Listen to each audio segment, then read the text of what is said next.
Assalamualaikum warahmatullahi wabarakatuh. Apa kabar semuanya? Semoga selalu dalam keadaan sehat dan bahagia. Teman-teman sekalian, hari ini saya kembali berkunjung ke rumah seorang kawan. Dan beliau punya anak yang sangat istimewa. Kalau mau dibilang pinter juga enggak, mau dibilang jenius juga enggak.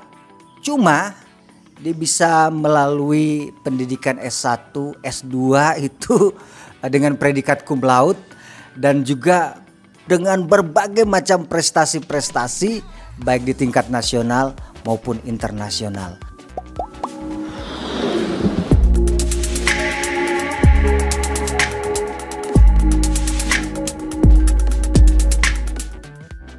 Unik ya, kita nggak tahu dia ini sebenarnya jenius atau rajin belajar atau sebenarnya beruntung aja. Baik, kita temui tamu istimewa kita, adik kita Dina Yauma Asra. Nah teman-teman, seperti yang sudah saya sampaikan tadi, sekarang kita udah bertemu nih sama Dina. Aduh, apa kabar Dina? Sehat selalu ya. Oke, hari ini saya merasa beruntung sekali nih bisa bertemu sama Dina, karena kita ingin sharing nih untuk teman-teman milenial. Dina termasuk milenial nggak usianya? Iya, milenial ya. Milenial yang ingin berbuat sesuatu yang bermanfaat gitu.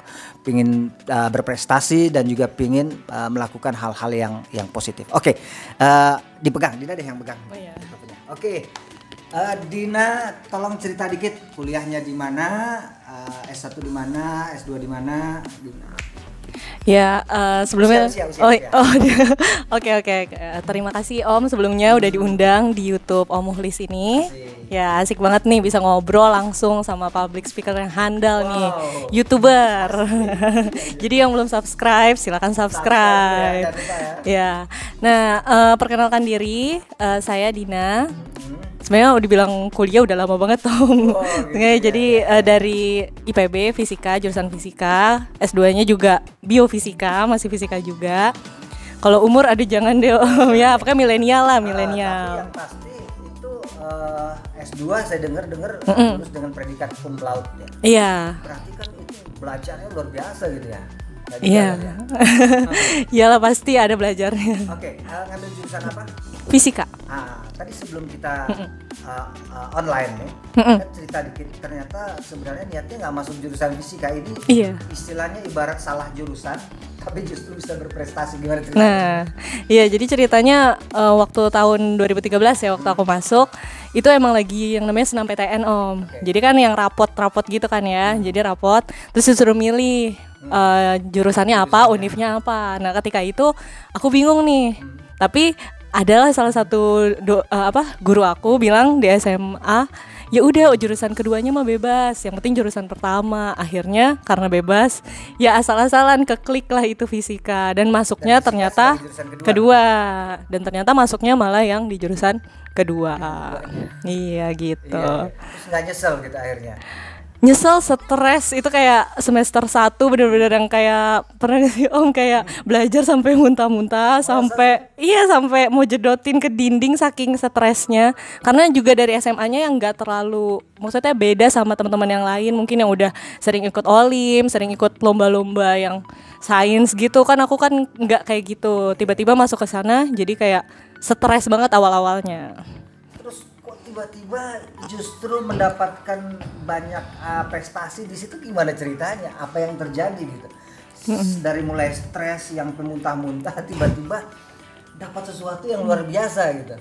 Iya, jadi ceritanya emang ini rada panjang juga, terus kayak ya kayak nggak nyangka juga. Jadi kayak pertama masuk fisika itu kaget yang kayak tadi stres, tiba-tiba mulai semester 3 itu ternyata lebih stres lagi karena tiba-tiba langsung IP turun. Nah pas di semester 4 ke 5 kalau nggak salah itu jadi kayak kok aku kuliah gini-gini aja ya gitu, kok cuma organisasi terus kuliah terus apalagi ya, terus kalau aku kayak gini doang kayaknya nggak bakal dikenal juga sih sama dosen karena banyak muridnya juga kan. Kayaknya harus punya sesuatu trademark mungkin ya biar supaya dikenal. Akhirnya karena aku suka ngomong kayak gini ya kan, karena belajar sama Coach Mukhlis. Karena belajar sama Coach. Iya. Oh, gitu. Akhirnya kayak ya udah nih mau cari lomba-lomba gitu. Jadinya searching, terus ajak beberapa temen kayak, oh yaudah yuk kita ikut lomba. Nanti kalau kita final, kita bisa menang, kita bisa ke luar kota loh, gratis loh, dapat lumayan hadiah gitu. Akhirnya dari situ jadi kayak sering lomba-lomba terus. Dan beberapa kali menang ya? Iya, alhamdulillah.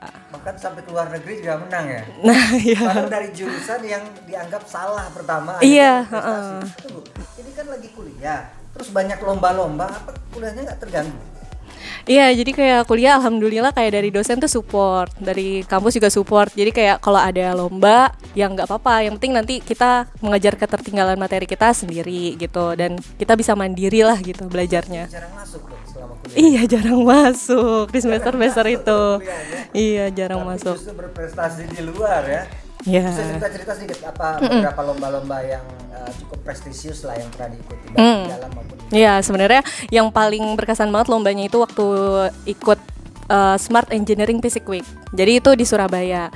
Awalnya itu karena itu lomba tentang desain arsitektur. Iya. Terus kan gak nyambung kan? Iya, jadi kayak kita tuh bikin konsep rumah masa depan yang hemat energi, yang gitu-gitu. Karena dia jurusan fisika. Fisika. Terus pas lihat banyak yang daftar, tim-tim ada 500 lebih. Di situ kayak 500 lebih kayak, dan jurusannya di situ kayak dari ITB teknik sipil, teknik arsitektur, teknik bla bla bla. Terus udah kayak di IPB juga ada teknik sipil, yang ikut juga dikit ternyata. Nah, pas di situ kita mau bikin apa nih konsepnya.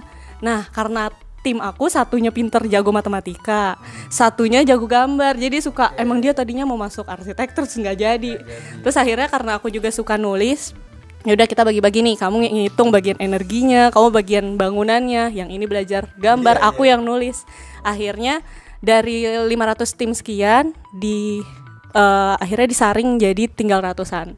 Setelah ratusan ngirim full paper dan lain sebagainya, dikirimlah 10 tim untuk final. 10 tim dari 500 jadi Iya, jadi 10 tim. Nah, gak nyangka banget tiba-tiba kita yang masuk.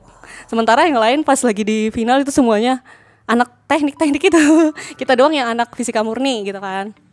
Terus tiba-tiba dari situ kita bikin maket juga, maket kayak arsitek yang kitanya juga nggak ngerti itu gimana.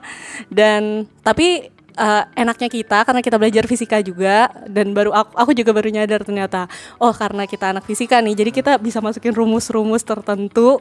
Kalau orang-orang kan tinggal pakai, kalau kita kan benar-benar tahu dari awalnya. Nah dari situ jadi kayak, wah ini jadi senjata kita juga nih. Jadi pas lagi presentasi dan lain sebagainya, nggak taunya menang juara 1 om. Gitu. luar biasa. Nah sekarang nih, ini ada cerita juga nih dari sebelumnya kan, menjelaskan tentang katanya pada saat lomba itu teman-temannya jago-jago, tulisannya bagus-bagus ya. Iya banget. Hebat-hebat. Konsepnya keren-keren. Keren-keren. Cuman karena ternyata mereka kelemahannya tidak punya kemampuan presentasi yang bagus. Coba cerita pentingnya kemampuan komunikasi. Iya. Iya. Jadi benar-benar ya, milenial sekarang apalagi, jadi paling penting tuh kita memiliki kemampuan komunikasi. Dan makanya kita tuh harus belajar terus deh yang namanya komunikasi. Jadi kayak di awal aku masuk kuliah itu aku bisa pede.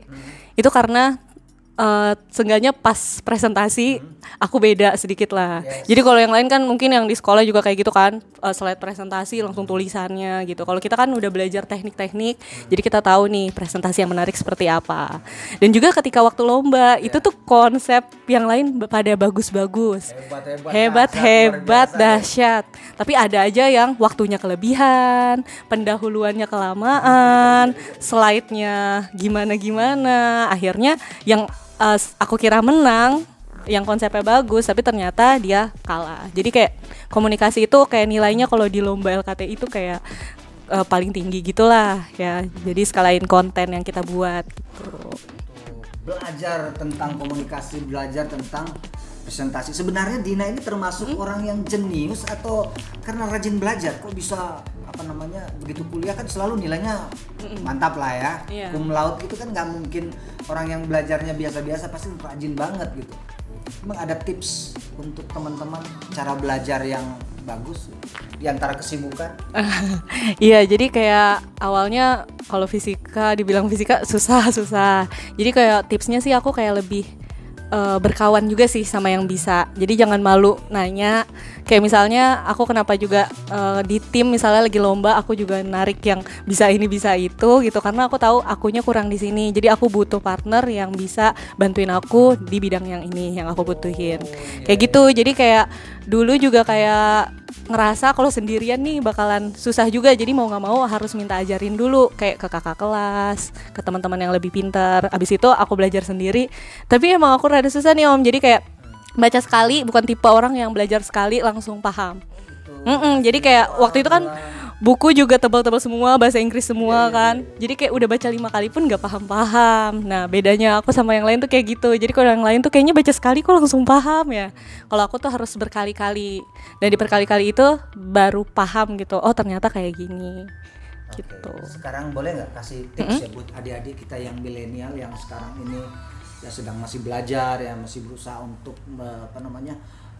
mencari pengalaman sekarang sambil aktivitasnya apa nih sekarang? Lagi jadi tutor Tutor ya. Dan juga saya lihat bikin tempat kayak lembaga belajar. Iya.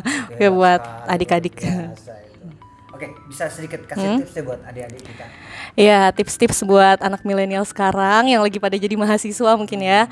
Jadi jangan sampai kita tuh kuliah 4 tahun ya kan, 4 tahun, ada yang nanti lebih dari 4 tahun. Nah, jangan sampai itu kita cuma di kampus aja.